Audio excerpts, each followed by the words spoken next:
I just knew that I was going to hell. And I knew that was the enemy that came for me. Because when I looked up, I looked right into his face and eyes. And it was so huge, it was almost looked like a fallen angel. And he had the horns of a ram, and it was horrible.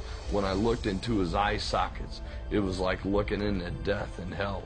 The best way I can describe it, it was a darkness within a darkness.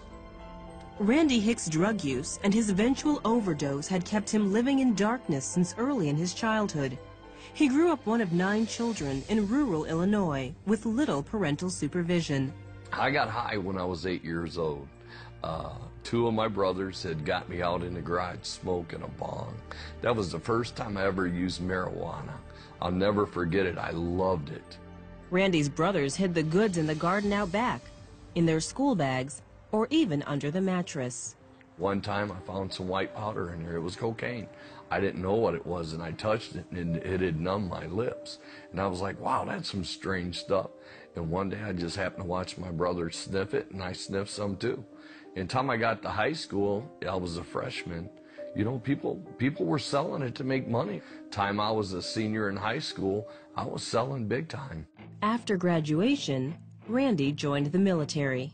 I ended up being a tanker, an armor crewman, and they sent me to Fort Irwin, California. Well, up there, crystal meth was big. Well, when I got up there, I got hooked up with the wrong people. I started drinking heavier, and then I really started going on a binge with crystal meth. Oh my God, I was so addicted. It was like I couldn't live without it. I breathed it from the time I got up in the morning to the time I went to bed. I started selling stuff to get it. And they sent me to rehab, and eventually they released me from the military. It bothered me. I was like, man, I had this great opportunity to turn my life around. Why did I go back to doing the drugs? But it only got worse. Randy spent a year in jail for robbing a gas station. He was so high, he doesn't even remember holding a gun to the clerk's head. When he got out of jail, he overdosed. He was only 27. They went ahead and pulled a white sheet up on me because they said I was going to die. They called my family in. When I woke up, it was the most frightening moment because I looked down and I'm looking at a white sheet. Doctors discovered Randy was still alive. After running numerous tests, he was released. But even that near-death experience wasn't enough to scare Randy straight. Randy married, but the alcohol and drug use continued, eventually destroying the relationship. In 1997, Randy's wife left him with their 2 young children. And I was smoking weed, and I still did a little coke. Not like I used to, but I was still doing it, yes. The moment that changed that, all of a sudden my body collapsed to the ground. I felt something physically dragging me out of my body. And I mean, I looked up, and I saw death. And I saw hell in his eyes, and it had these huge horns. It curled around like a ram, and death just filled the room, and it scared me. I could visibly feel my spiritual man separating from my flesh.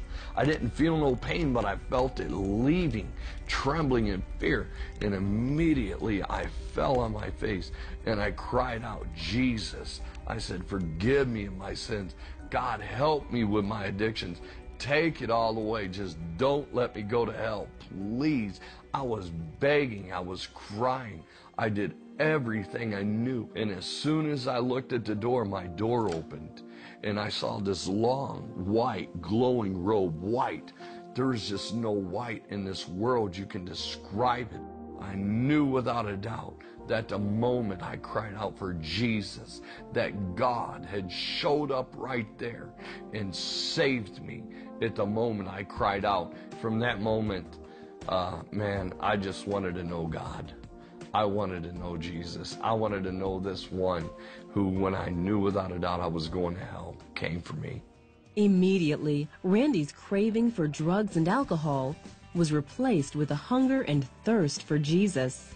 I travel and share what God brought me from, what I went through, what it will do to you, and how Christ is the answer.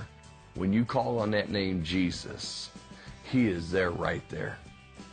and he is ready to receive you and to forgive you of all your sins.